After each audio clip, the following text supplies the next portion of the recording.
اگر ہمیں کوئی شخص کہتا ہے کہ شب برات کو اٹھ کے نفل نہ پڑھو، تو بھائی نفل ہم نے پڑھنے اللہ کی رضا کے لیے، ہمیں کسی بندے سے ڈگری لینے کی ضرورت نہیں، نہ تو ہمارے اور رب کے درمیان معاذ اللہ کوئی وسیلہ ہے کہ تو کہے گا تو پڑھیں گے، جب دل کرے گا پڑھیں گے، اور جتنے دل کرے گا پڑھیں گے۔ ہم تو نفل کہہ رہے ہیں اس کو، ہم نے کب کہا ہے ضروری ہے جو عشاء پڑھ کے سو جائے فجر تک سویا رہے، ہم اس کو گناہگار نہیں کہہ رہے، لیکن یہ ضرور کہیں گے کہ گولڈن چانس مس کر دیا اس نے چانس مس کیا ہے، یہ تو اللہ کی رحمت کا موقع تھا۔ حضرت سیدہ عائشہ صدیقہ رضی اللہ تعالی عنہ ارشاد فرماتی ہیں کہ شعبان کی 15ویں رات تھی، یعنی شب برات کی رات، فرماتی ہیں شعبان کی 15ویں رات تھی، میں نے اچانک نظر ڈالی تو حضور میرے بستر میں تھے، پھر میری نظر پڑی تو حضور نہیں تھے، میرے دل میں گمان آیا، خیال آیا کہ شاید کسی اور زوجہ کی طرف حضور کا میلان تباہ ہو گیا ہو، وہاں تشریف لے گئے ہوں۔ فرماتی میں اٹھی باہر گئی تو نبی کریم علیہ السلام جنت البقیع میں تھے، قریب ایک جگہ پہ حضور دعائیں مانگ رہے تھے۔ فرماتے میں گیا تو حضور فرمانے لگے ابو بکر کی بیٹی تو نے کیا گمان کیا کہ اللہ کا رسول تیری حق تلفی کرے گا؟ عرض کی حضور آپ مالک ہیں، کہیں اور جانا چاہیں تو میری طرف سے پابندی نہیں۔ کہتی ہے وہاں کھڑے کھڑے میرے رسول کریم نے بیان فرمایا، یہ ترمذی کے لفظ ہیں، حضور نے فرمایا عائشہ یہ شعبان کی 15ویں رات ہے، مدینے میں سب سے زیادہ بکریاں بنو کلب کا قبیلہ پالتا تھا، فرمایا آج کی رات بنو کلب کے قبیلے کی بکریوں کی تعداد کے مطابق اللہ میری امت کے لوگوں کی بخشی فرما دے گا۔ یہ وہ رات ہے۔ جناب عائشہ صدیقہ رضی اللہ تعالیٰ عنہ نے بات رات کو سنی تنہائی میں نبی پاک سے، رات کو تنہائی میں حضور سے سنی، سویرے جناب عائشہ نے کل امت کو بتائی۔ اگر یہ بات اہمیت والی نہ ہوتی تو بی بی صاحبہ آگے روایت کرتی، یہ کتابوں میں آتی، یہ لوگوں کو بتاتی۔ حضرت عائشہ نے روایت کیا اور مولا علی شیر خدا نے تو کھل کے کہا، ابن ماجہ میں حضرت علی سے پیار کرنے والوں کے لیے الگ عنوان، مولا علی نے کھل کے فرمایا شعبان کی 15ویں رات کو رات عبادت کرنا اور سویرے روزہ رکھنا۔ حضرت علی کے لفظ بائی نہیں سیاستہ میں، رات کو عبادت کرنا، دن کو روزہ رکھنا۔ ویسے تو رب کریم ہر روز تہجد کے وقت پہلے آسمان پر نزول اجلال فرماتا ہے اور لوگوں کو فرماتا ہے کوئی بخشش مانگنے والا؟ اور فرمایا ہر روز تہجد کے وقت یہ اعلان ہوتا ہے، پر شب برات کو نا شروع رات سے یہ اعلان شروع ہو جاتا ہے۔ ادھر دیکھو میری طرف، مغرب سے اعلان شروع ہو جائے گا۔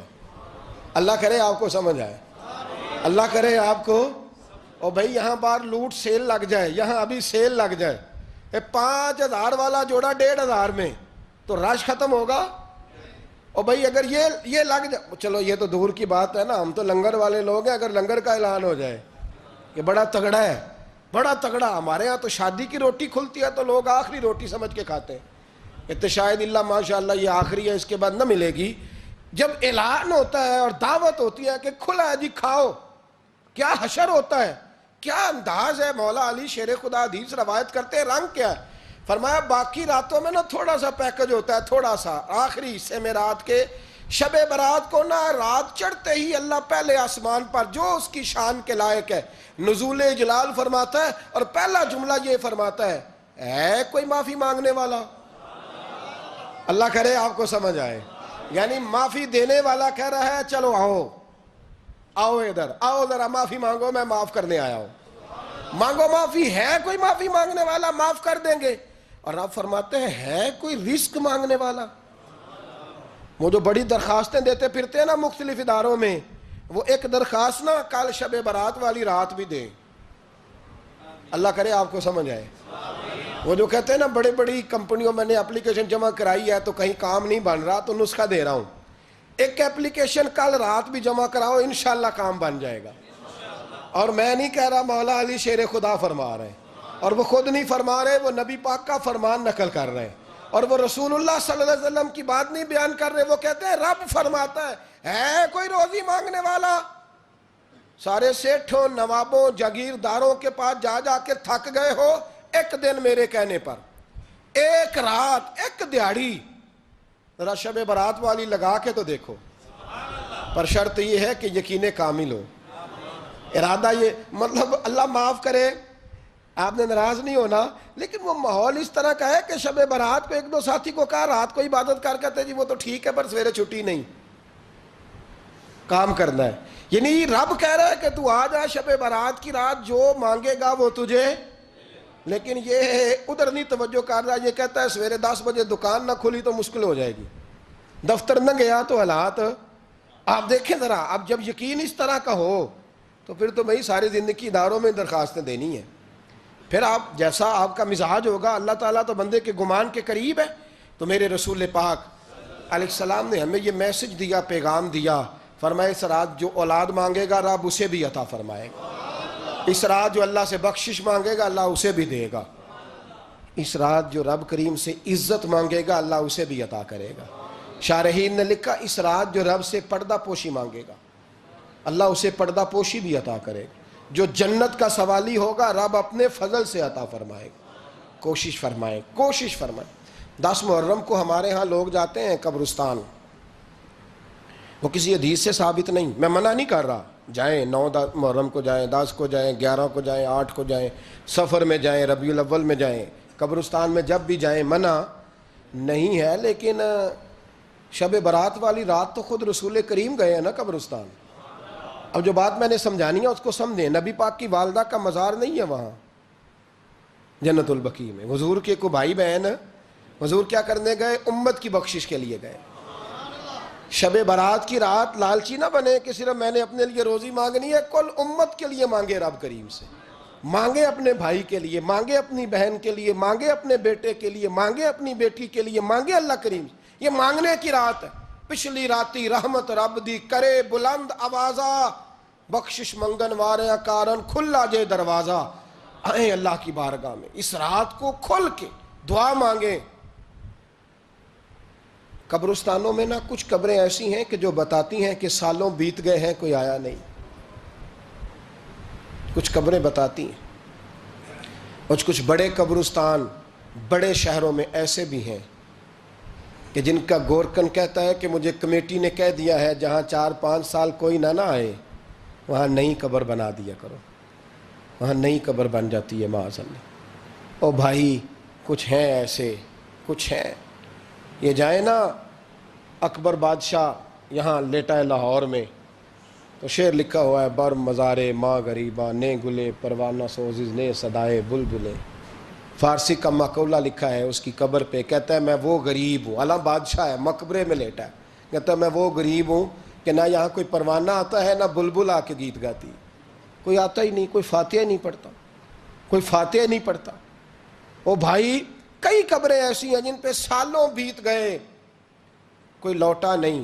اور مشکات میں حدیث ہے میرے نبی کریم علیہ السلام نے فرمایا جو قبر میں ہوتا ہے وہ تو اس آدمی کی طرح ہے جو دریا میں ڈوب رہا ہے اور وہ انتظار کر رہا ہے کہ میرا بیٹا میرے لیے دعا مانگے، میری بیٹی دعا مانگے. پر بیٹے کو تو 27 سال ہو گئے، ملک سے باہر ہے. کاغذ بنے گے تو ابے کی قبر پہ آئے گا نا، اس کے تو کاغذات ہی نہیں مکمل ہو رہے. وہ بیٹے کو تو مشکل ہے بڑی، وہ تو کاغذات نہیں بن رہے.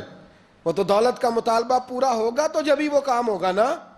انتظار ہو رہا ہے قبروں میں میرا بیٹا دعا کرے، میرا بھائی دعا کرے.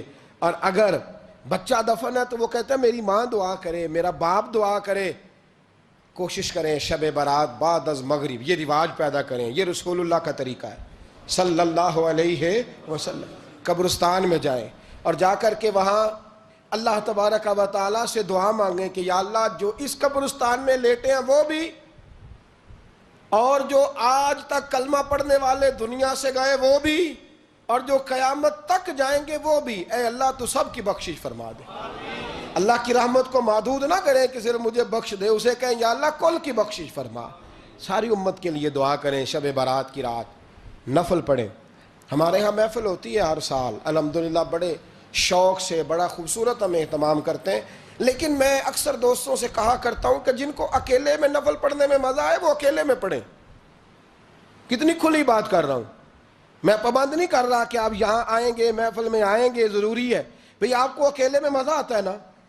کچھ لوگ تنہائی میں ہوں تو دل زیادہ لگتا ہے، وہ تنہائی میں کریں اللہ اللہ کوئی عرض نہیں. لیکن کچھ ایسے ہیں کہ نعت سنتے ہیں تو دل نرم ہوتا ہے، تقریر سنتے ہیں تو دل نرم ہوتا ہے. تو جن کا اس طرح نرم ہوتا ہے وہ مسجد میں آئے, بات سنیں. کچھ کو سب کے بیچ بیٹھ کے رونا آتا ہے. حضرت سعدی شرازی فرمایا کرتے تھے کچھ لوگوں کے آنسو مجھے رلا جاتے ہیں. فرماتے ہیں کچھ کی آنکھیں دیکھ کے رو پڑتا ہوں, لہٰذا میں جب بھی ذکر کرتا ہوں محفلوں میں بیٹھ کے کرتا ہوں.